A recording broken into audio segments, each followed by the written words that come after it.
Bismillah. Saya mohon Anda fokus pada yang terakhir ini, karena ini pahala luar biasa, langsung disebutkan di dalam Al-Quran. Dan ini kalau Anda tidak lakukan, ruginya luar biasa. Rugi luar biasa, demi Allah saya katakan. Anda kalau bisa kerjakan ini, itu jaminannya di Quran, mendapatkan nikmat surga yang tidak biasa. Surga paling indah, bisa melihat Allah tanpa hijab, ada keterangan di Quran, ya. Nanti kita bacakan, bahkan disebutkan redaksi Qurannya, bahkan bisa dikatakan tingkatnya bisa lebih besar dibandingkan dengan surga. Lebih indah, lebih tinggi. Ya. Baik.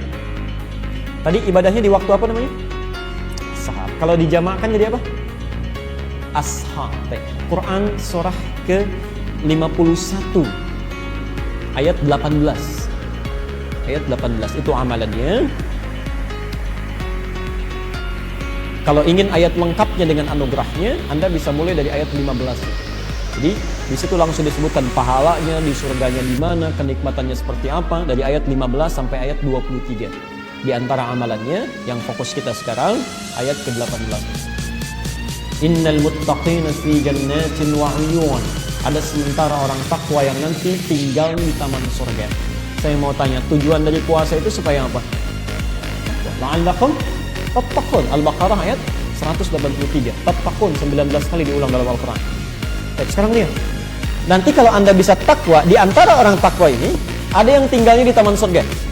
Di orang takwa itu ada yang di taman surga, ada yang di surga seluas langit dan bumi. Ali Imran ayat 133 sampai 134 itu yang di surga seluas langit dan bumi.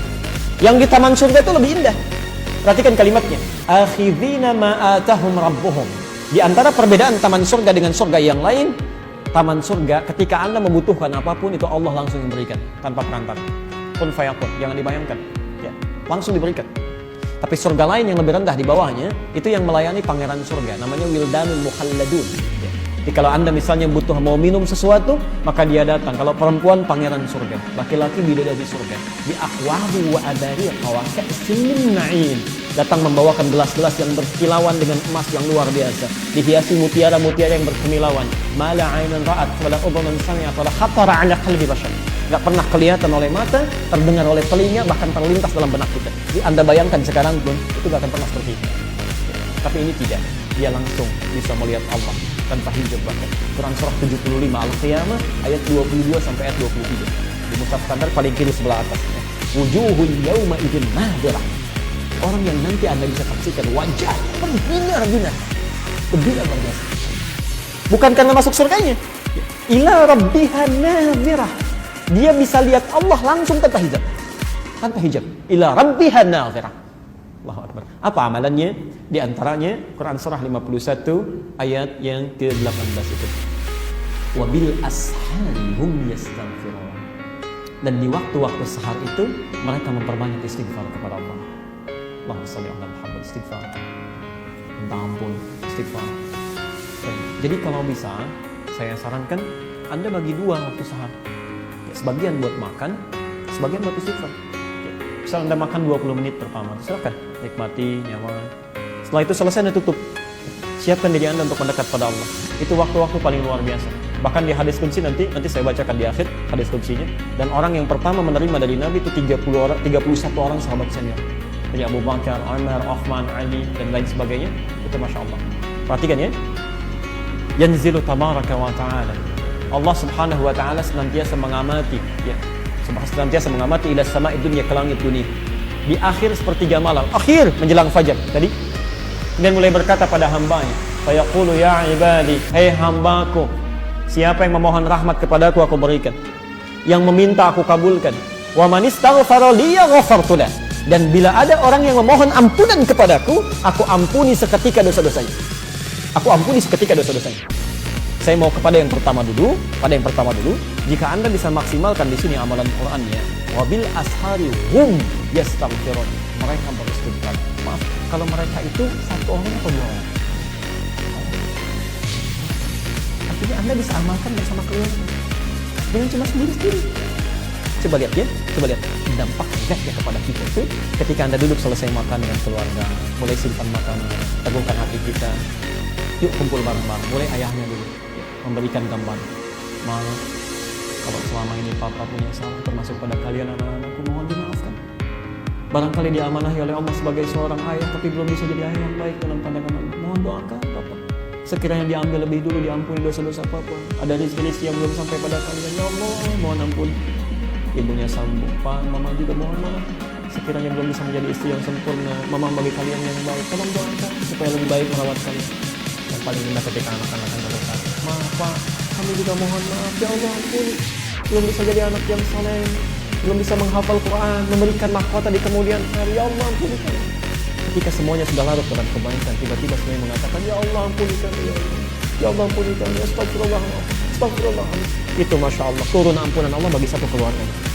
Ghufirallahu ma taqaddama min dhanbi, diampuni dosa. Ghafartu laka, diampuni dosa. Kata Ibnu Qayyim al-Jauziyah, jika Anda memiliki waktu yang sangat singkat tapi punya banyak permohonan, maka dahulukan istighfar, perbanyak. Ketika Anda diampuni dosanya, maka Allah akan mengabulkan permohonan Anda bahkan sebelum Anda memintanya. Sebelum Anda memintanya. Saya berikan rumus turunannya di Quran ya. Ini tidak mudah memahaminya. Quran surah 33, Quran surah 3 ayat 31. Posisi paling kiri di atas, agak ke tengah sedikit. Qul in kuntum tuhibbunallah fattabi'uni yuhibbukumullah wa yaghfir lakum dzunubakum. Lihat kalimatnya. Qul, ya. Allah menyampaikan, katakan Muhammad, in kuntum tuhibbunallah, jika kalian serius mencintai Allah, fattabi'uni, buktikan cinta itu dengan mengikuti aku, ikuti Nabi. Jadi kalau Anda merasa cinta dengan Allah, ikuti Nabi. Bukan cuma sholatnya saja, ya, tapi aktivitas kita. Bangun, coba bagaimana lihat Nabi bangun tidurnya. Makannya seperti apa, jalannya bagaimana. Coba kita ikuti pelan-pelan. Kalau Anda bisa lakukan itu, lihat turunannya ya. Yuhibbukumullah, Allah akan cintai kita. Cinta Allah.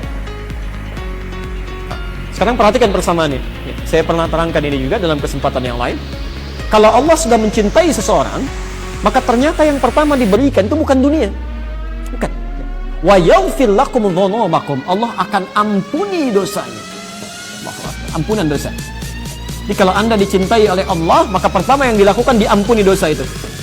Sudah habiskan. Kamu nggak usah punya dosa lagi. Pulang. Bukankah kalau ada seseorang pernah punya salah pada Anda macam-macam dan minta maaf, yang pertama Anda lakukan kan memaafkan dulu ya. Kalau Anda sudah senang kan Anda bisa berikan apa saja. Masya Allah, Allah ampuni dosanya. Jadi kalau ada yang dicintai Allah, diampuni dosanya. Sekarang lihat sini. Sifat cinta itu selalu memiliki sifat akan selalu memberi bahkan sebelum diminta. Coba perhatikan, ketika anak Anda lahir, saking cintanya padahal dia nggak minta. Pakaian dibelikan yang paling bagus, ada mainan yang paling bagus, bahkan nggak pengen Anda belikan juga, ya. Saking cintanya tuh. Ya. Bukankah setelah dewasa Anda tunggu sampai minta? Kadang-kadang belum dikasih juga. Ya. Jadi ketika semakin tinggi tingkat cinta, dia akan memberikan bahkan sampai tidak pernah dimintakan sebelumnya. Jelas sampai sini? Nah, jadi lihat persamaannya. Cinta Allah menghadirkan ampunan. Maka kata para ulama, orang yang persamaan terbaliknya, orang yang sering memohon ampunan kepada Allah, maka lebih cepat mendapatkan cinta dari Allah Subhanahu wa taala. Kalau dibalik, cinta menghadirkan ampunan. Berarti orang yang semakin lama, semakin sering minta ampun, semakin cepat mendapatkan cinta Allah Subhanahu wa taala. Kalau cinta Allah sudah datang karena sering istighfar, maka Anda jarang minta ampun, Allah sudah menyiapkan kebutuhan Anda. Coba mulai. Barangkali kita diberikan kesempatan sampai malam kelima ini hanya sekadar Anda bisa melakukan itu. Bismillah, kenapa Anda tunda? Silakan. Jangan banyak mainnya, Ibadi, khalaqtuka lil ibadah khalaqtaka. Kata Allah, hambaku, kamu ini saya ciptakan untuk ibadah, jangan banyak main. Jangan banyak main pada yang tidak penting maksudnya, pada yang tidak penting. Tapi godaannya tidak mudah ya. Ya begitu Anda mau makan supaya suasana ada sedikit banyak, ya tidak terlalu sepi. Anda lihat TV ternyata racun semua di sini. Coba lihat, perhatikan ya, yang tidak ada di luar Ramadan sampai ada di Ramadan. Orang tidak jelas tampilan macam-macamnya. Itu sesungguhnya ujian bagi kita. Matikan aja. Ambil suasana yang enaknya, manfaatkan. Cuma 10 menit kok. Nunggu besok lagi belum tentu hidup. Ya, mau kapan lagi kita ambil? Barangkali mungkin, maaf ya, diantaranya juga ada doa-doa Anda yang belum dikabulkan karena Anda harus melakukan pada saat itu. Barangkali begitu. Ya, cobalah mulai. Ya. Kadang memang setannya luar biasa. Jam terbangnya tinggi sekali, Pak. Ya, Bu, ya. Begitu ibu mau mulai, kadang diajak main-main juga tuh. Pak, yuk besok siap. Baik, begitu dia mulai, Pak, mohon maaf selama ini mama belum sempurna, banyak salahnya. Emang, dong. Kadang-kadang tetap masuknya. Perlu penyesuaian ya. Bismillah, mulai.